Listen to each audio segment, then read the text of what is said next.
The glittering ballroom of the Hard Rock Hotel in Las Vegas fell into stunned silence as Angela White stood at the podium of the Adult Video News Awards, her elegant black gown sparkling under the crystal chandeliers. What had started as a routine acceptance speech for Industry Leader of the Year had just taken an unexpected and dramatic turn. "Before I conclude my remarks," Angela began, her Australian accent carrying clearly through the packed auditorium, "I feel compelled to address the elephant in the room. There's been considerable discussion about industry reform and leadership transition. While I respect everyone's contributions, I question whether some of the proposed changes come from genuine understanding of our industry's complex challenges or simply from social media popularity and trending activism." The statement sent shockwaves through the assembled crowd of performers, directors, producers, and industry executives. While Angela didn't mention names, everyone knew she was referring to Abella Danger, who had been increasingly vocal about the need for industry reform and had been positioning herself as a leader for the next generation of performers. But what happened next would transform this award ceremony into one of the most memorable confrontations in adult entertainment history, as Abella Danger rose from her seat in the audience, walked confidently to the stage, and asked for the microphone to respond directly to Angela's challenge. Before we dive into this extraordinary industry showdown, make sure to like this video and subscribe to our channel for more incredible stories of business leadership, industry transformation, and the ongoing evolution of modern entertainment. The tension between Angela White and Abella Danger had been simmering for over a year, representing a fundamental generational and philosophical divide about the future direction of the adult entertainment industry. Both women had achieved extraordinary success in their careers, but they represented very different approaches to industry leadership and reform. Angela White, at 38 years old, was widely considered one of the most successful and respected performers in industry history. Born in Sydney, Australia, she had earned a degree in gender studies from the University of Melbourne before entering adult entertainment, bringing an academic perspective to her career that was unusual in the industry. Over her 15-year career, she had won numerous awards, directed her own content, and built a multimedia empire that included production companies, educational initiatives, and advocacy work. Most importantly, Angela had become the industry's most articulate spokesperson for professional standards, performer safety, and business legitimacy. She had testified before legislative committees, appeared on mainstream media programs, and written extensively about the intersection of sexuality, feminism, and entertainment. Her approach to industry reform emphasized working within existing structures, building institutional credibility, and demonstrating that adult entertainment could operate with the same professional standards as mainstream media.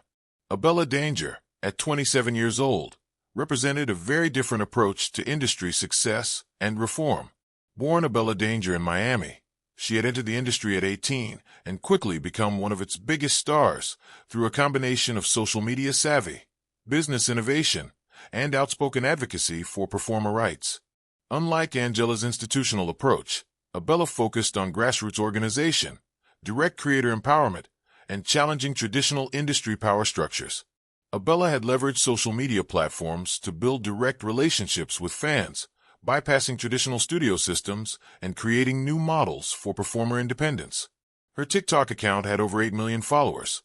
Her Instagram reached 12 million people, and she had used these platforms to educate the public about performer rights, consent education, and sex positivity. More controversially, she had been vocal about the need to replace what she called old guard industry leadership with younger voices who better understood modern digital culture and social justice priorities. The conflict that erupted at the AVN Awards represented the culmination of months of increasingly public disagreements about industry direction. Angela believed that sustainable reform required building credibility with mainstream institutions, working within legal and regulatory frameworks, and demonstrating professional responsibility. Abella argued that traditional approaches had failed to address systemic problems and that real change required challenging existing power structures and centering performer voices over industry executives. As Abella approached the podium to respond to Angela's challenge, the ballroom was electric with anticipation.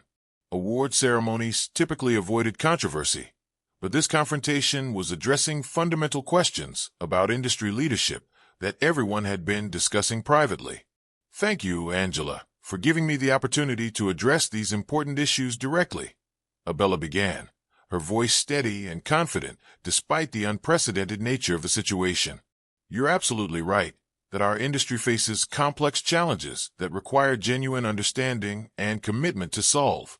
Where we disagree is about who has that understanding and what solutions actually work. She paused, making eye contact with Angela before addressing the audience. For 15 years, we've heard about reform and professional standards from the same institutional voices.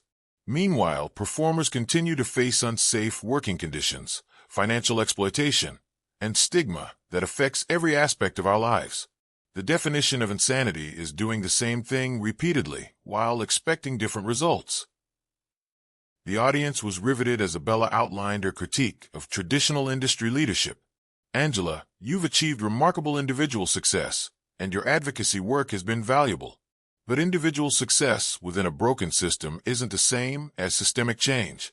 We need leadership that centers performer voices, challenges exploitative business practices, and addresses the reality that most performers in our industry don't have access to the resources and opportunities that top performers enjoy.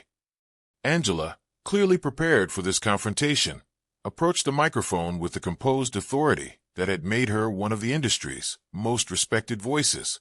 Abella, I appreciate your passion for performer advocacy. However, sustainable change requires more than social media activism and generational rhetoric. It requires understanding regulatory environments, building institutional relationships, and demonstrating the professional credibility that allows our industry to be taken seriously by lawmakers, healthcare providers, and financial institutions. She turned to address the audience directly. The reforms I've advocated, standardized health protocols, professional union representation, legal protections for performers. These advances came through years of institutional work, not through hashtag campaigns. Real change requires expertise, persistence, and the kind of credibility that comes from understanding how complex systems actually function. The confrontation was revealing fundamental differences about reform strategy and industry leadership. Angela emphasized institutional credibility and working within existing systems. Abella focused on grassroots empowerment and challenging traditional power structures. Angela, Abella responded, you're describing exactly the problem I'm talking about. You say we need credibility with lawmakers and institutions, but those are the same institutions that have systematically discriminated against sex workers for decades. Seeking approval from systems that view us as inherently illegitimate isn't reform, it's assimilation to oppression. Her voice gained intensity as she continued. The health protocols you mentioned? They were developed primarily by studio executives and medical professionals, with minimal input from the performers who actually have to follow them. The union representation you champion? It's controlled by the same power brokers who've been making decisions about our industry for years without meaningful performer input. Abella outlined her alternative vision. Real reform means performer-controlled health protocols developed by people who actually understand our working conditions. It means financial literacy education, so performers can build independent businesses instead of depending on exploitative studio contracts. It means challenging the stigma that prevents us from accessing banking, housing, and healthcare, not just asking for better treatment within discriminatory systems. The audience was witnessing an unprecedented public debate about industry direction between two of its most prominent voices. Industry executives in the audience exchanged nervous glances, recognizing that this confrontation was exposing internal tensions that could affect business relationships and public perception. Mike Staybill, a veteran industry journalist and communications director for the Free Speech Coalition, stood up from his seat in the press section. I think both of you are raising important points that the industry needs to address. Perhaps this discussion could continue in a more structured format where we can explore these different approaches comprehensively. But Angela wasn't finished making her case. Mike, I appreciate the diplomatic suggestion, but I think this conversation illustrates exactly why experience and institutional knowledge matter. Abella's criticisms of existing reform efforts sound compelling, but they don't account for the practical realities of how change actually happens in regulated industries. She outlined her perspective with the authority that came from years of direct advocacy work. When I testify before legislative committees about performer rights, lawmakers need to see that our industry includes educated, articulate professionals who understand legal frameworks and can propose practical solutions. When I work with healthcare providers to develop better STI testing protocols, medical professionals need to trust that I understand both performer needs and clinical requirements. Angela continued, Abella's social media activism has been valuable for raising awareness, but awareness alone doesn't create the institutional changes that protect performers' daily working conditions. We need advocates who can operate effectively in boardrooms, legislative hearings, and professional conferences where actual policy decisions get made. Abella's response revealed the depth of her thinking about systemic change. Angela, you're absolutely right that we need advocates who can operate in institutional settings. But we also need to question whether those institutions are capable of meaningful reform or whether they're fundamentally designed to maintain systems that exploit performers. She turned to address the audience of industry professionals. How many of you have worked with reformed studios that implemented new health protocols, but still pressure performers into scenes they're uncomfortable with? How many have seen professional standards that protect studio liability while leaving performers financially vulnerable? How many have experienced institutional advocacy that focuses more on industry legitimacy than performer empowerment? Several performers in the audience nodded in recognition, indicating that Abella's critiques resonated with their direct experiences. The reform Angela describes has produced some improvements, Abella acknowledged, but it's also created a two-tier system where top performers get professional treatment, while the majority of performers continue facing exploitation and marginalization. Real leadership means addressing systemic inequalities, not just improving conditions for those who already have advantages. The confrontation was revealing not just personal differences, but fundamental questions about how marginalized industries could achieve sustainable reform while maintaining their core values and protecting vulnerable workers. Dr. Eli Coleman, a sexologist from the University of Minnesota, who had worked extensively with the adult industry on health and safety issues, stood to contribute to the discussion. Both of you are raising crucial points about reform strategy.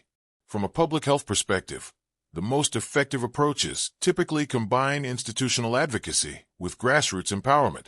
Perhaps the question isn't whether to choose one approach or the other, but how to coordinate different strategies for maximum impact.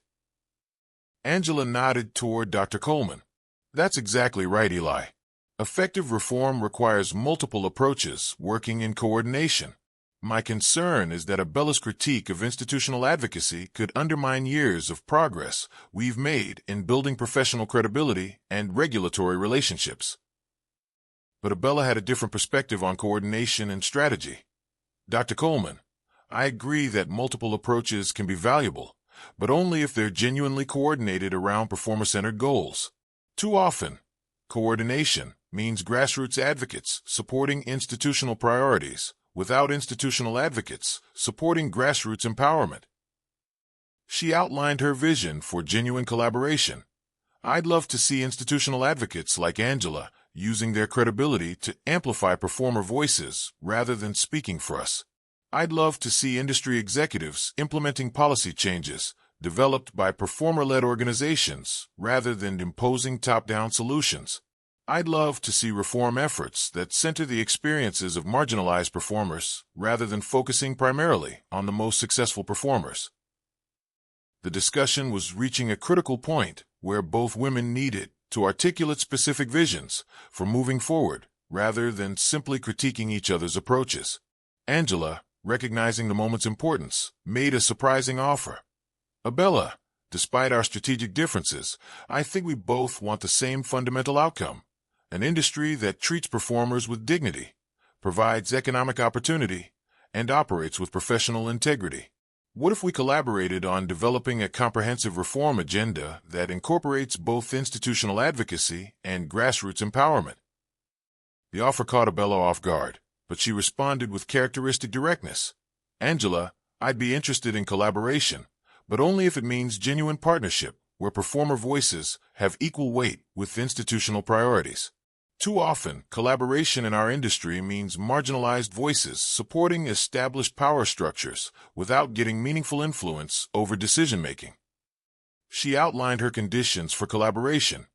If we're going to work together, I need to see commitment to performer-led policy development, transparent decision-making processes, and accountability mechanisms that ensure institutional advocates remain connected to performer experiences rather than just industry executive priorities. The AVN Awards audience was witnessing something unprecedented: two industry leaders negotiating the terms of potential collaboration in real time, in front of the entire industry community. Angela's response demonstrated both her diplomatic skills and her genuine commitment to effective reform. Abella, those conditions sound reasonable and necessary. I think you're right that institutional advocacy has sometimes become disconnected from performer experiences. I'm willing to commit to performer-led policy development and transparent accountability if you're willing to engage with institutional settings where policy actually gets implemented. The moment represented a potential breakthrough in industry reform discussions, but both women recognized that actual collaboration would require addressing deeper questions about power, representation, and strategy. Mike Staybill, recognizing the historical significance of the moment, made a formal suggestion. I propose that we organize a comprehensive industry reform summit where these different approaches can be explored systematically, with representation from performers, executives, advocates, and external experts. This conversation has raised questions that affect everyone in our industry. The suggestion received immediate support from multiple audience members, industry executives, and advocacy organizations represented in the room. As the confrontation concluded with commitments to ongoing dialogue and collaboration, it was clear that the Angela-Abella exchange had fundamentally changed industry conversations about leadership, reform, and representation. What had begun as a personal conflict had evolved into a productive framework for addressing systemic challenges. The aftermath of what industry publications called the White Danger debate spread through adult entertainment and sex worker advocacy circles with remarkable speed. Within days, performer organizations, industry executives, and advocacy groups were announcing plans for the comprehensive reform summit that had been proposed during the confrontation. Adult Video News published a detailed analysis titled "Two Visions for Industry Leadership: The Future of Adult Entertainment Reform." The article described the debate as a watershed moment that crystallized fundamental questions about how marginalized industries could achieve sustainable reform while maintaining core values. Sex worker advocacy organizations praised both women for engaging in substantive policy discussions rather than personal attacks. Dr. Carol Queen, a prominent sexologist and advocate, wrote in her newsletter, "The White Danger exchange demonstrated that leadership conflicts could be transformed into productive dialogue when participants prioritize community welfare over individual positioning." More significantly, the confrontation triggered concrete organizational changes. Several major studios announced new performer advisory committees with meaningful decision-making authority. Industry advocacy organizations began developing performer-led policy development processes. Educational institutions started creating curricula that combined institutional advocacy training with grassroots organizing skills. 6 months after the AVN Awards confrontation, Angela and Abella announced the formation of the Performer Empowerment Alliance, a joint organization that combined institutional advocacy with grassroots organizing to advance comprehensive industry reform.